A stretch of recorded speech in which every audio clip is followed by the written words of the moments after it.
Board in 2010. It was his baby, and it was one of my goals when I joined the park board, but I quickly found that for once I didn't have to say much. All I had to say was, I agree with Lyle. I agree with Lyle. Lyle's got it right. And then when he left the park board, that's when I tried to step in to be a spokesman in somewhat at least the manner that he did. And then over years, as more new park board members came on and more discussion was held about this amenity, as several of you will recall, it became the board's top priority about 3 years ago. And then the efforts were made that you finally accomplished last fall. But it all started because of Lyle. He was the champion, the only advocate, the primary advocate. He kept it alive when no one else seemed interested.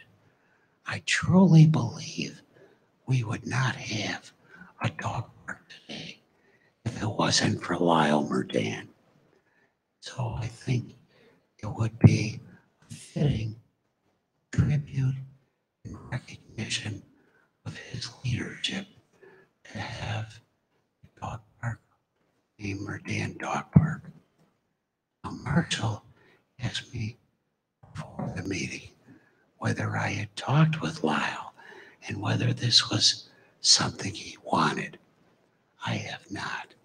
I don't know now how to reach Lyle, but I'm pretty confident, and hopefully the members that know Lyle would agree, that he simply would be too humble and too modest to be encouraging that. Although I think there's no doubt that it would be well deserved. So thank you for listening to me, and I hope you will take my request seriously. And at this point, I would welcome any of your questions or comments. With that, I guess we could probably open it up to discussion here for anybody that has, thoughts regarding that. And thank you, Nick, for coming in and sharing that with us. I think that some of us that had served with Lyle and, really appreciate what he did to make it happen, because I couldn't agree more. I mean, it probably wouldn't have had he not been in early and making sure that that was something that we gave strong consideration to, and we eventually did. But there's, there is a precedent, as you'd mentioned, for naming a park after a park commissioner. There's other guidelines and other precedents too, and so it's going to take some discussion and some conversation that we'll need to think it through, right? And Sure. So as far as perhaps making that a future agenda item as we consider, naming the dog park and naming it after Lyle or someone else, who knows, or whatever, So I don't know how you guys feel. I agree. agree. Keep that as a future agenda item. Yeah. Yeah, so I agree. Okay. Appreciate your willingness to consider it. Thank you. Absolutely. Thanks, Nick. Thanks, Nick. Thanks, Nick. And again, it's so good to see all of you. All right. So with that, we're going to close out the visitor presentation. And that moves us on to item number 5, which is to approve previous minute meetings. And so if you had a chance to review those, are there any changes or discussion items from the previous park board meeting minutes?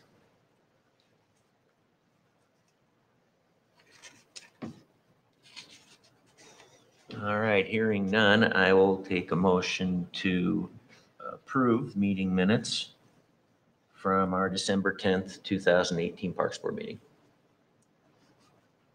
I move that we approve. Okay, we have a motion from Flaherty Wilcox. Do we have a second? Second. All right, second from Gutierrez. All in favor, say aye. Aye. Opposed, same.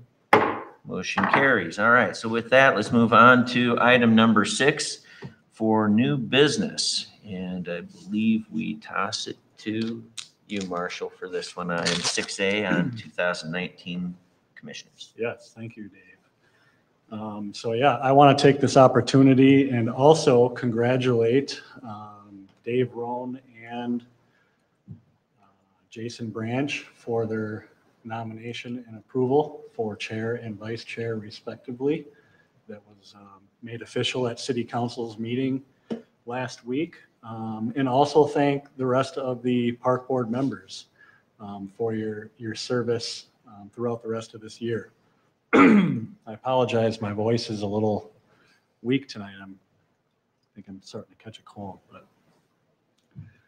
also wanted to acknowledge that I was not able to make the December meeting, but it was my hope at that meeting also to thank former chair member Jonathan Grau for his years of service.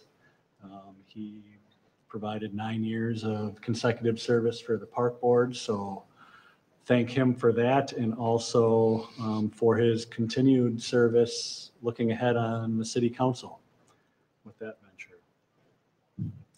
And then just to kind of provide an update of where we're at for the kind of makeup of the commission. So as the end of last year, it resulted in 2 vacancies. So one would have been Jonathan's vacancy after he fulfilled his 9 years. And then the other vacancy is Ernesto's seat.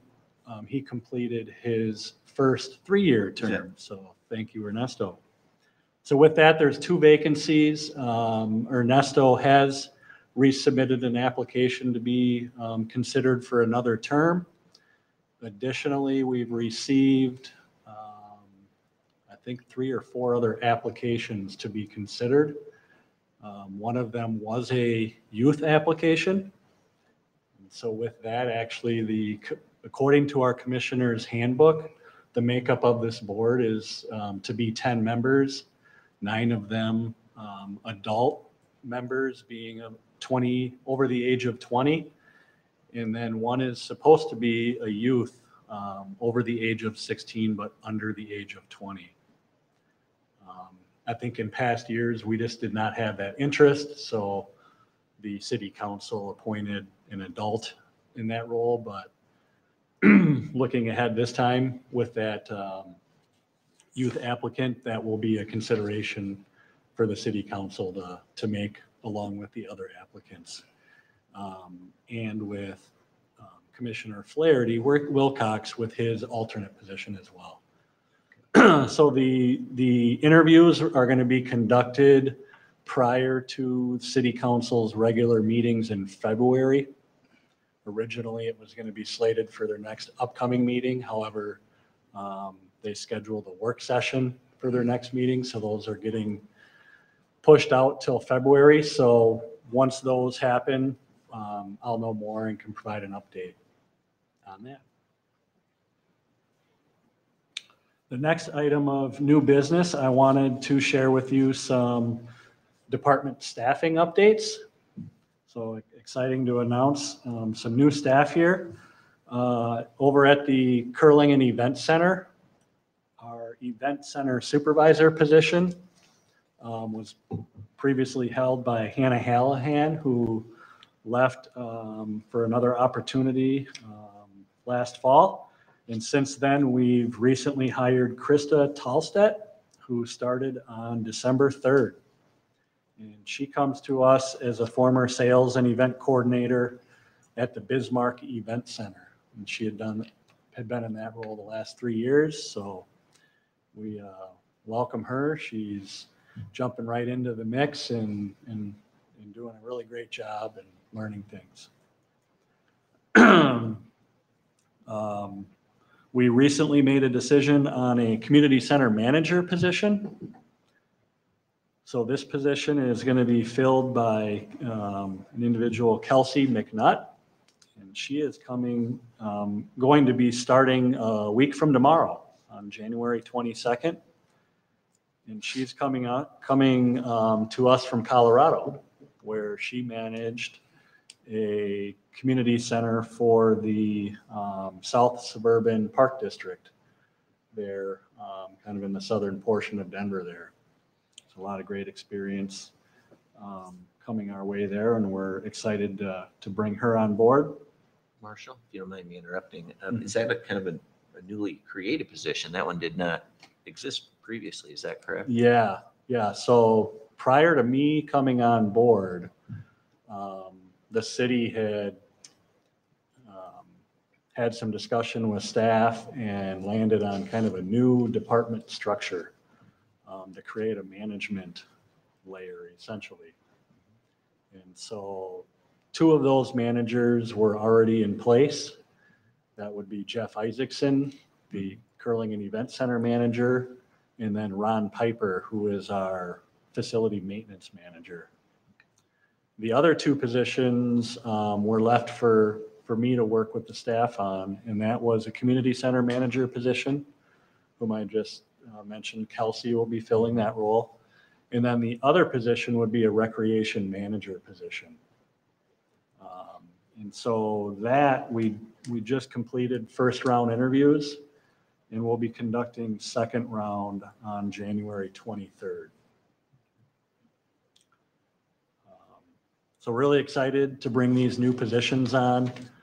It's really gonna provide a go-to kind of staff person for a lot of our other department staff, and just give us the resources to keep progressing as a city and as a park and recreation department. So I'll look for an opportunity to bring them to a park board meeting. I think it'd be great for you guys to hear from them, and they can introduce themselves to you. And then looking ahead, we also have plans to bring on a full-time position in July over at the Curling and Event Center, and that's going to be a coordinator position. So what we've realized with that facility is it is truly a year-round facility, 7 days a week, that's been operating pretty thin. So this full-time position would really be a key position that can kind of work across both the curling center operation and our event center. And we would position this individual to work primarily some weeknight evenings and weekends to just kind of maintain that professional customer service outside of some of our normal kind of business hours. We'll be looking forward to that later on this year. Awesome. All right, so with that, moving on to item number 7 for other business, and starting with the Lions Park off-leash dog area. So you keep the mic. Sounds good. So we got quite a few updates here. So off-leash dog area, we've really been fortunate with the mild weather we've had this winter. And as a result, Brian Jung, our Public Works Director, has been able to coordinate with contractors to complete the replacement of the pedestrian bridge across the creek there, along with working with contractors to finalize the fencing in the larger off-leash dog area in the woods. So that's all completed, and his park maintenance staff have been able to get back into the woods and really create some nice paths and walkways. They mulched it all. So it's really looking good, and in fact, it's already been getting a lot of good use. I connected with Brian earlier today, and his intent is to get back out there yet this week and put up the signage on the fencing in that area, along with installing the bags and the trash can within that area. And then working with Kevin Wright to put out an announcement to the community to make everybody aware that that section of the dog park area is now up and running and usable. As far as some of the other improvements we had planned on were with the shelter building there. Those are still going to be slated more in the spring. Looking at replacing some of the doors and interior painting and things like that. So that'll be coordinated for the spring.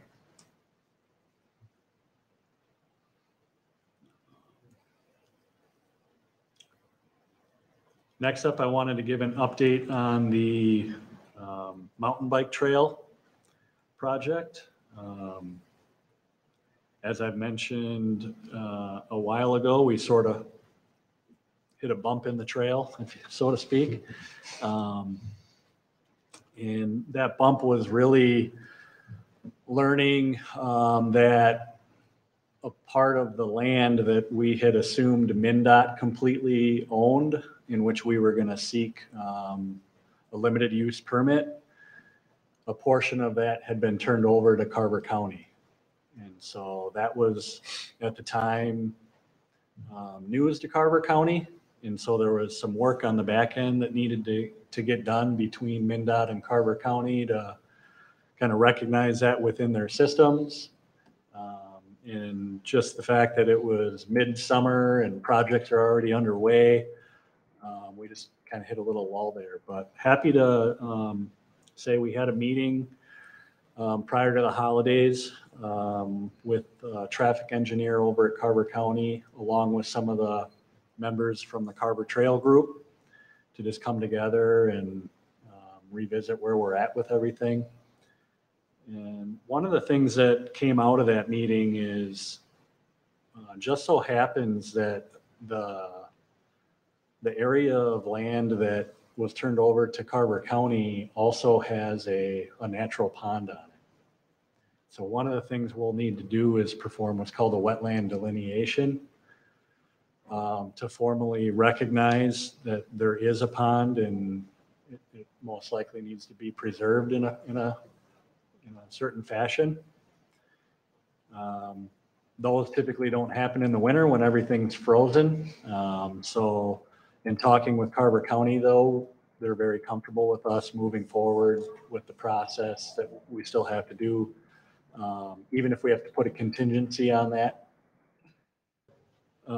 So with that, I've been in communication with our city engineer, and we have a communication out to Stantec, who helps with those wetland delineations to give us some guidance on how to handle that. Some other items we talked about was just developing a little bit more of a clearer parking plan for that site. Starting to hone in a little bit more on just where exactly would a trailhead be located within that site and some of the signage necessary.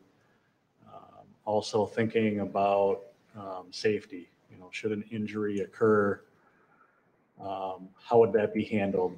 So one of the things would be to create an address within that site so that our emergency services would have a direct place to go. So some of that stuff still kind of being worked on, but it is my goal to continue having conversation with Carver County to get this in front of City Council as soon as we can.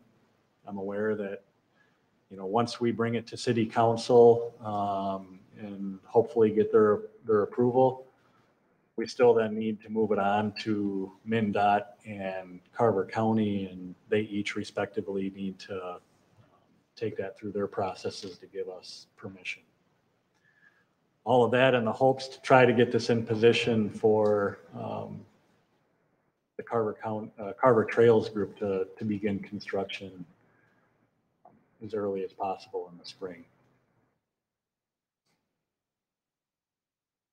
Has the Carver Trails Group, have they done everything they need to organizationally? I know last time they were here, there were still some I's that needed to be dotted and T's that needed to be crossed on some of the, like insurance and things like that. Yeah, so they are a formally recognized nonprofit organization now. They're working on the insurance, and some of that is again in coordination with some things we still need to get in place in order for them to obtain the insurance. So currently working with our city attorney to review the agreement that we would have in place between the city and this Carver Trails group. Okay. So once that gets finalized, Carver Trails group would then have that means to kind of finish out their insurance side of it as well. Yep. They've been wonderful to work with, just a great group of individuals and passionate about mountain biking. And I think in the end, it's just going to be another great facility for the city of Chaska that can be utilized by the local mountain bike club team along with the public. It's a sport that's just continuing to grow in the metro area, so it'll be good. All right, next item. All of you may have heard that the Chaska Curling Center was named the National Training Center for USA Curling. And that really is all credited to the staff over there at the Curling Center. The manager, Jeff Isaacson, has really fostered a great relationship with USA Curling, to get us positioned for this designation, along with Scott Belvich, our head ice maker, he's known around the whole metro area for his quality of ice that he makes here at Chaska. And that was recognized by USA Curling and a lot of the athletes that have spent time here.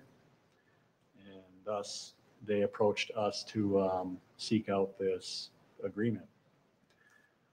So that's in place. It is an agreement that lasts through July of this year, at which point we'll then reconvene with them and kind of assess how everything's going and look at how an extension of that agreement could look like. But essentially what it does is it provides their high performance athletes access to be able to train and practice as they're pursuing ideally the Olympics. So, and then in turn, it provides us, obviously with a great recognition. There's some marketing opportunities that are ahead of us that we can explore. And I also feel it's just a great sense of pride that we can have here in Chaska to have our facility recognized in this way, and especially for the members there to know that they're part of something and participating in a facility alongside other people that are aspiring to become Olympians someday. And then with that, within the agreement, we did ensure that there was some room in which the high performance athletes are volunteering some time to help with our juniors. So really trying to make sure that we're creating some sustainability through the junior program. So we'll look to see what that will create here in the future. And additionally, I'll share with you, we recently had a meeting with some interested parents of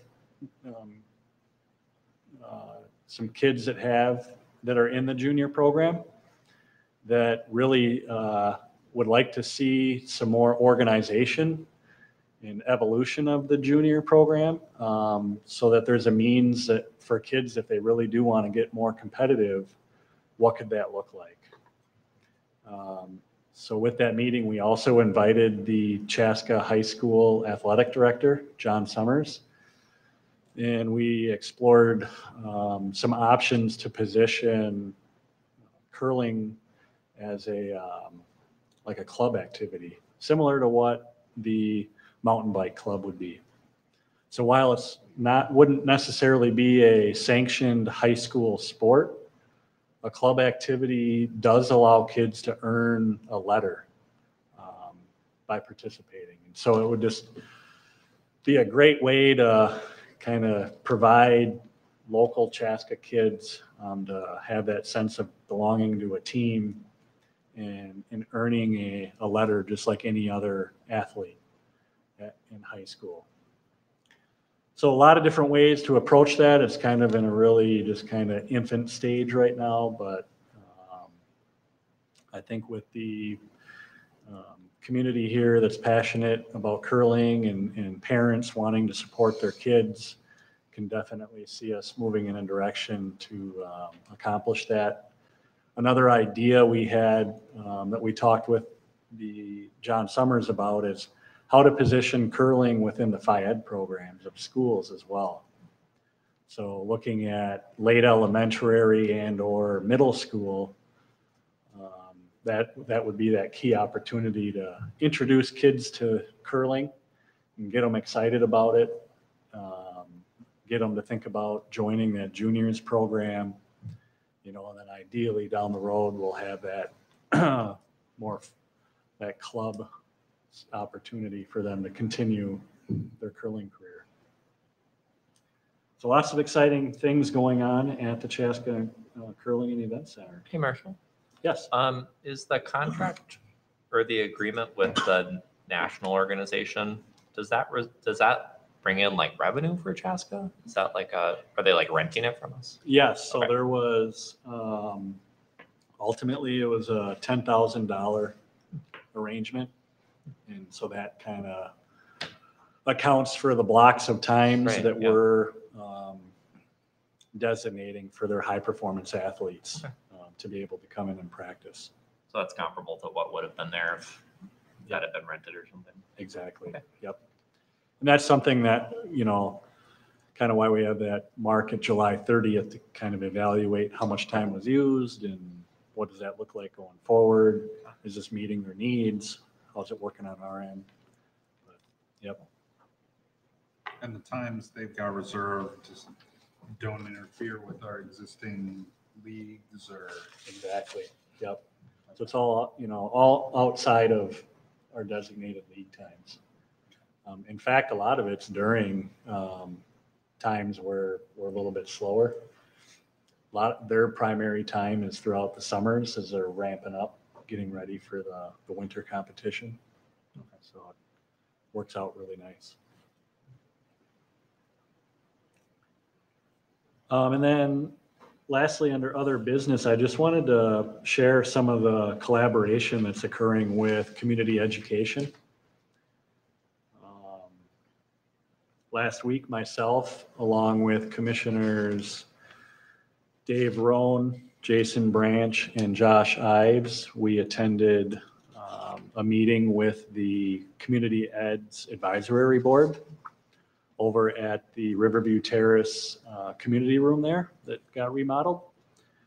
Also at that meeting were the Park and Recreation Director from the City of Victoria and the City of Chanhassen, and some of their respective park board members as well. And really, it was just a meeting to come together, update each agency on what we have going on, and really exploring what opportunities there may be to collaborate and or even just support one another, kind of from a more regional perspective. So I thought it was a great meeting. I don't think anything, concrete or specific came out of it, but it definitely just created the context for us to have future dialogue and future conversation on how we continue to provide recreational opportunities. On our behalf, I shared with them some information about our bicycle-friendly community designation that we're seeking, and how we'll definitely be leaning on community education in the school district as we pursue that designation. And then I also talked about some of our initiatives to grow and provide adaptive recreation and how they could help support us from that perspective as well. But I would say overall, another thing we talked about was supporting one another's community events. You know, maybe that's something that could be coordinated through our respective activity brochures. If we could, I believe it was Anne from Victoria had mentioned even just kind of figuring out the timing in which each of us put out our publications and might just be a way to accomplish that.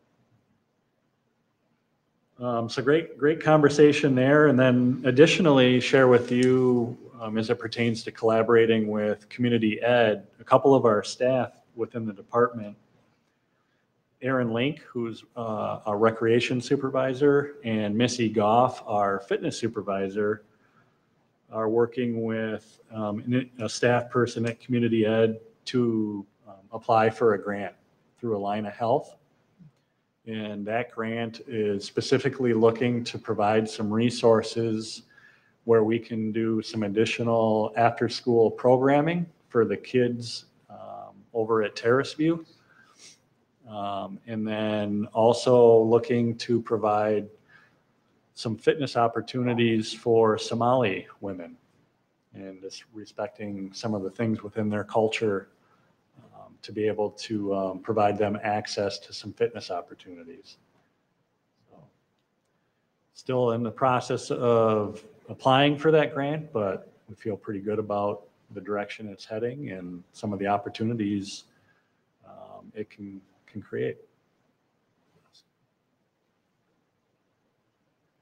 So with that, I think this is the time where we can go around and see what other roundtable items that the park board members may have. I think we could do that now, or unless you think that we maybe, if we want to go through the staff reports and department happenings, sometimes that generates some Sure. thought from the board as well. Okay. So I believe, will Mary be doing the staff reports, or is that? Yeah, I got a couple items, and then Mary's got an item as well. So I got a couple things in talking with Brian Jung earlier today, just to update regarding some park maintenance items. So as you know, outdoor ice rinks have been a little bit of a challenge with this weather we've been having. The good news is looking ahead, it does look like it's going to cool off for us. So park maintenance is staying on top of that, and we'll get the rinks back up and running.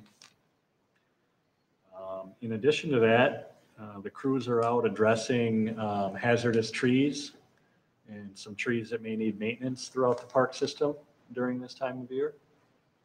And they're also going around to some of the various playgrounds and determining where some may have weed issues, thistles and things like that.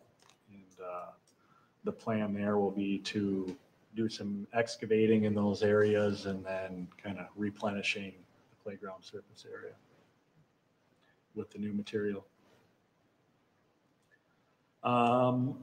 Additionally, this past weekend, staying along with some of the curling theme, Chaska was one of 4 host sites for what's called the Big Spiel.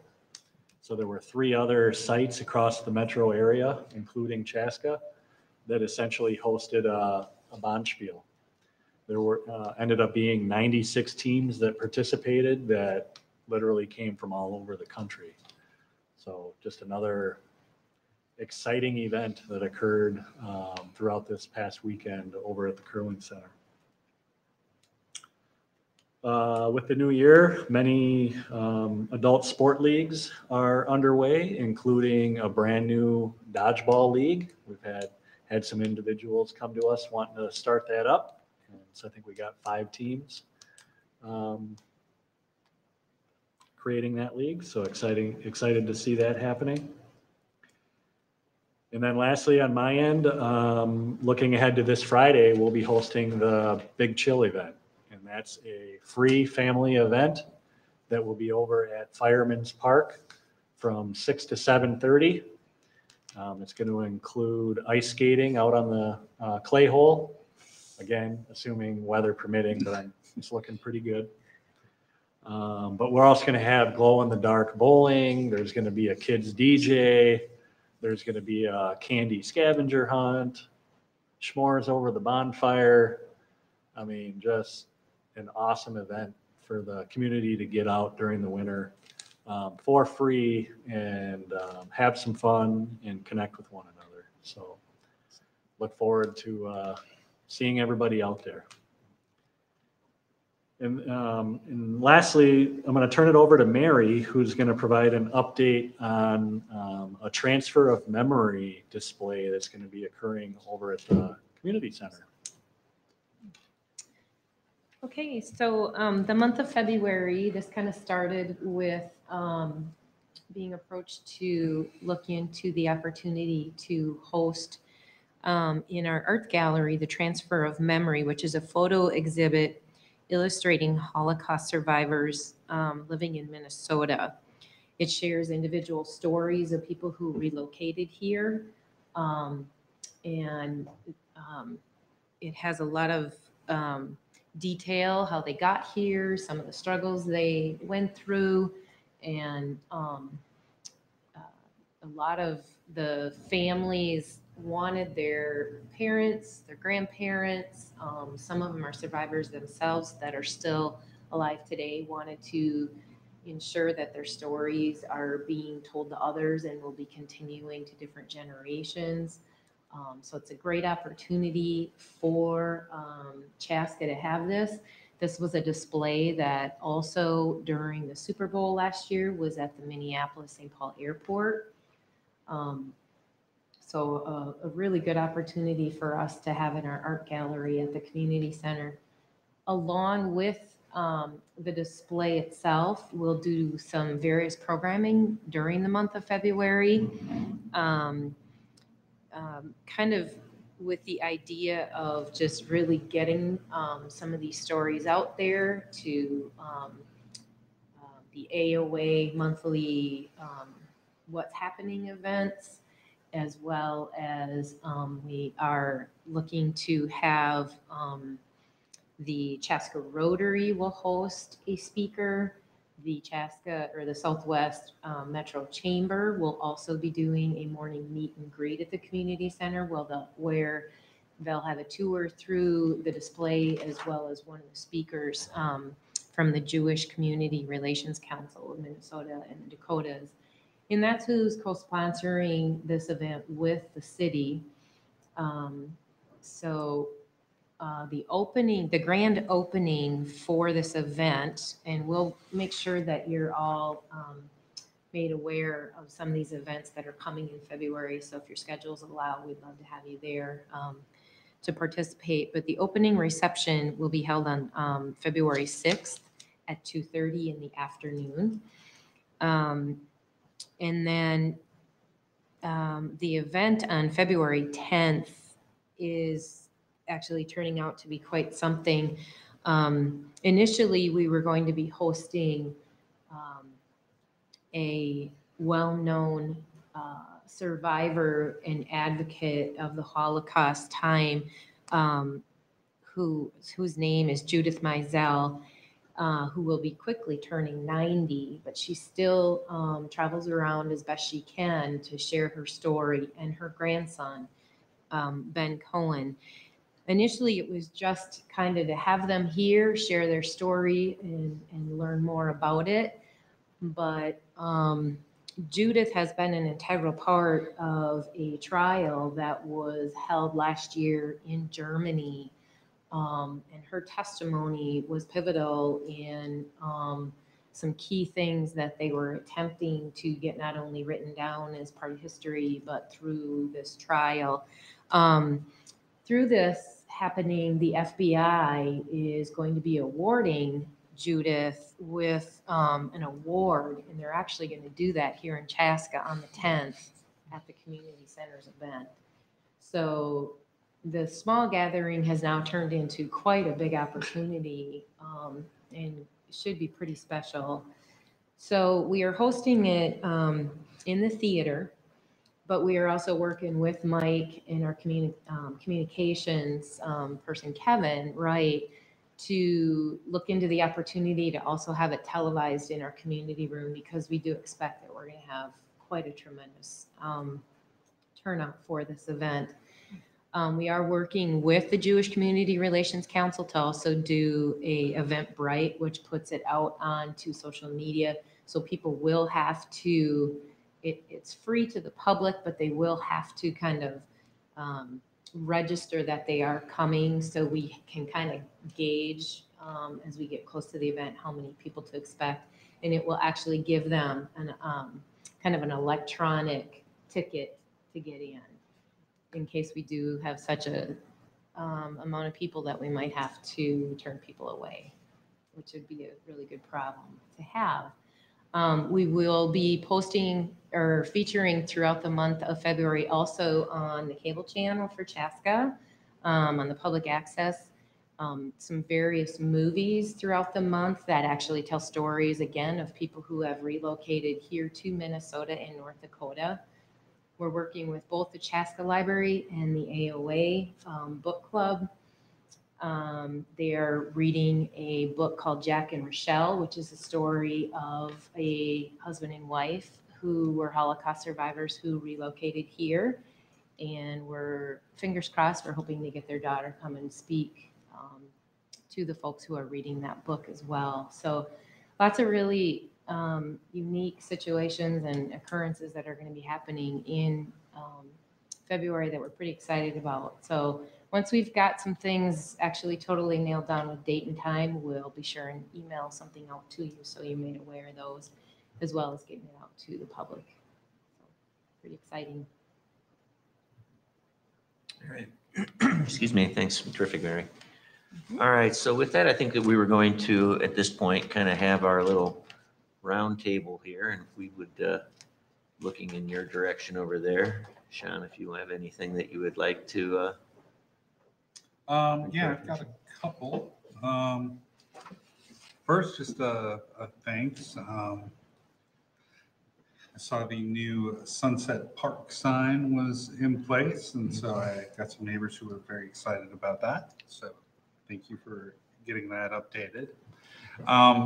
I guess the second thing I had, I guess we've just in the last couple of weeks crossed the year point of the new community center membership program.